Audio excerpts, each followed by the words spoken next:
أعوذ بالله من الشيطان الرجيم بسم الله الرحمن الرحيم وإذ تأذن ربكم لئن شكرتم لأزيدنكم ولئن كفرتم إن عذابي لشديد۔ میں نے آپ کے سامنے ایک آیت پڑھی، اللہ تعالیٰ فرماتا ہے اور جب تمہارے رب نے تم کو آگاہ کیا کہ اگر تم شکر کرو گے تو میں تمہیں زیادہ دوں گا، اور اگر ناشکری کرو گے تو یاد رکھو کہ میرا عذاب بھی سخت ہے۔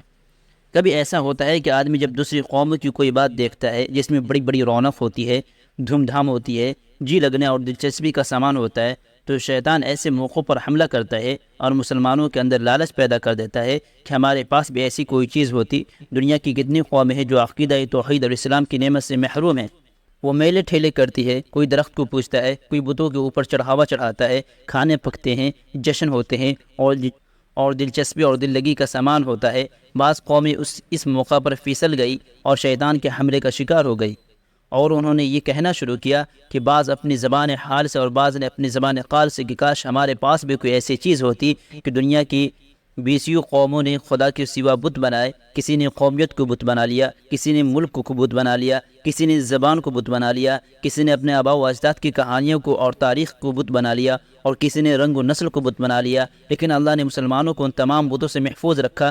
ہمیں یہ تعلیم دی گئی ہے کہ ہم ہمیشہ اسلام پر فخر کریں اور اسلام کے سوا کسی چیز کو لالچ اور شک اور رشک کی نظر سے نہ دیکھیں۔ کاش کہ ہم کو بھی یہ چیز ملتی۔ یہ ایسی لغزش کی فضا ہے کہ بعض قوموں کے منہ میں پانی بھر آیا، جیسے کسی کو اچھی لذیذ چیز کھاتے دیکھ کر کبھی منہ میں پانی بھر آتا ہے، اسی طرح بعض قوموں کی گمراہیوں کو دیکھ کر اچھوں کے قدم اکھڑ گئے۔ اللہ تعالیٰ بنی اسرائیل کو ایک جلیل القدر پیغمبر حضرت موسیٰ علیہ السلام کی صحبت و تربیت نصیب فرمائی تھی۔ ان کے قدم بھی لڑکھڑا گئے اور بت پرستی کی مظاہر دیکھ کر وہ سنبھل نہیں سکے، اور انہوں نے تمنا کی کہ ہمیں بھی یہ چیز ملتی۔ سورہ اعراف میں بنی اسرائیل کا واقعہ بیان کیا گیا ہے۔ اللہ تعالیٰ فرماتا ہے وَجَاوَزْنَا بِبَنِي إِسْرَائِيلَ الْبَحْرَ فَأَتَوْا عَلَى قَوْمٍ يَعْكُفُونَ عَلَى أَصْنَامٍ لَهُمْ قَالُوا يَا مُوسَى اجْعَل لَّنَا إِلَٰهًا كَمَا لَهُمْ آلِهَةٌ قَالَ إِنَّكُمْ قَوْمٌ تَجْهَلُونَ إِنَّ هَٰؤُلَاءِ مُتَبَّرٌ مَّا هُمْ فِيهِ وَبَاطِلٌ مَّا كَانُوا يَعْمَلُونَ۔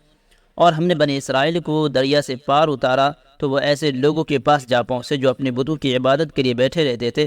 بنی اسرائیل کہنے لگے کہ موسیٰ علیہ السلام سے کہ جیسے ان لوگوں کی معبود ہے ہمارے لیے بھی ایک معبود دو۔ موسیٰ علیہ السلام نے کہا بڑے ہی جاہل لوگ ہو، یہ لوگ جس چیز میں مشغول ہے وہ برباد ہونے والا ہے، اور یہ جو کام کرتے ہیں سب بےہودہ ہے۔ اللہ تعالیٰ نے قرآن مجید میں اس قوم کی لغزش کا واقعہ بیان کیا ہے، جس کے متعلق خود فرماتا ہے یا بنی اسرائیل اذکروا نعمتی التی انعمت علیکم وانی فضلتکم علی العالمین۔ اے یعقوب کی اولاد، میرے وہ احسان یاد کرو میں نے جو تم پر کیے تھے، اور یہ کہ میں نے تم کو جہاں کے لوگوں پر فضیلت بخشی۔ مفسر محققین کا کہنا ہے کہ بنی اسرائیل کو دنیا پر جو فضیلت حاصل تھی وہ توحید کی بنا پر تھی۔ توحید ہمیشہ اسرائیل یعقوبی کی نسل میں رہی، اور وہ اپنے زمانے کی قوموں کے مقابلے میں زیادہ خدا پرست اور موحد تھے۔ اس قوم کا حال یہ ہوا کہ جو مصر میں کئی برس تک موسیٰ علیہ السلام کی تربیت میں رہی تھی۔ اللہ تعالیٰ فرماتا ہے وَجَاوَزْنَا بِبَنِي إِسْرَائِيلَ الْبَحْرَ، ہم نے بنی اسرائیل کو سمندر پار کرایا۔ فَأَتَوْا عَلَىٰ قَوْمٍ يَعْكُفُونَ عَلَىٰ أَصْنَامٍ لَهُمْ، وہ ایسے لوگوں کے پاس سے ہو کر گزرے جو اپنے بتوں کے سامنے جھکے ہوئے تھے، اور وہاں غالباً دکانیں لگی ہوگی، کھانے پک رہے ہوں گے، گانے بجانے ہو رہے ہوں گے، اور ایسے موقع پر یہ ہونا ضروری ہے۔ موسیٰ علیہ السلام نے اتنے دن تک جو سبق پڑھایا تھا وہ یکسر بھول گئے تھے۔ وہ بولنے لگے یا موسیٰ اجعل لنا الہا کما لہم آلہہ، اے موسیٰ یہ کتنی رونق کی چیز ہے، ہمارے لیے بھی کوئی ایسا خدا تجویز کر دیجئے جو آنکھوں سے نظر آتا ہو، ہم اسے چھو سکے اور اس کے قدموں بھی گر سکے اور اپنے سامنے دیکھ سکے۔ الہا کما لہم آلہہ، ہمارے لیے بھی کوئی ایسا معبود تجویز کیجئے جیسے مشرکین کے کئی معبود ہے۔ قال انکم قوم تجہلون، موسیٰ علیہ السلام جلال آ گیا اور کہنے لگے تم پرلے درجے کے نالائق اور پرلے درجے کے ناشکر ہو اور پرلے درجے کے جاہل ہو۔ اتنے دنوں تک تم کو سکھایا پڑھایا اور تمہارے لیے اللہ کے یہاں سے منت سلوہ اترا، اور تم کہتے ہو کہ ہمارے لیے ایسا جشن اور میلہ لائیے۔ ان ہؤلاء متبر ما هم فیہ، یہ سب برباد ہونے والے ہیں۔ وباطل ما كانوا يعملون، اور کچھ کام نہیں آئے گا سب ملیا میٹ ہو جائے گا۔ یہ بڑی عبرت کی بات ہے، ہمارے اور آپ کے ڈرنے کی بات ہے کہ اللہ کے پیغمبر سیدنا موسیٰ علیہ السلام کی تربیت میں جو قوم برسوں رہی ہے وہ بھی پھسل گئی، اور اس نے کہا کہ ہمارے لیے بھی آپ کوئی ایسا مجسم خدا را کھڑا کیجئے جسے ہم دیکھ کر پرستش کریں۔ اس سے ملتا جلتا واقعہ اتنا بڑا تو نہیں خود مسلمانوں کو پیش آیا کہ ایک درخت ذات انوات تھا، اس درخت پر لوگ اپنے ہتھیار لٹکاتے تھے، قربانیاں کرتے تھے، اور ایک دن اس کے نیچے قیام کرتے تھے۔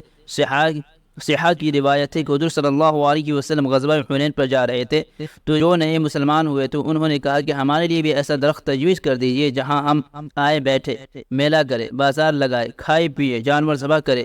آپ نے فرمایا جو بات بنی اسرائیل نے حضرت موسیٰ علیہ السلام سے کہی تھی وہی تم مجھ سے کہہ رہے ہو۔